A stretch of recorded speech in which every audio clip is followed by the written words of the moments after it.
Ishte shpallur i humbur prej 2 ditësh gjendet i pajet brenda një guve 58 vjeçari në Kuçov. Familjarët kishin denoncuar largimin e tij në polici pasi ai nuk ishte kthyer në banesë dhe kishin kërkuar ndihmë për gjetjen e tij.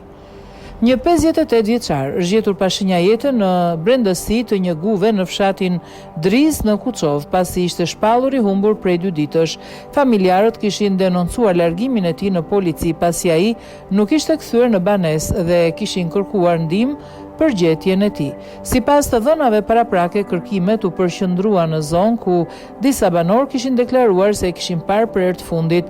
Pas kërkimeve të shumta, 58 vjeçari Gramos Grymshi u gjeti i vdekur në brendësi të guvës. Nga verifikimet e para nuk janë konstatuar shenja dhune në trupin e viktimës.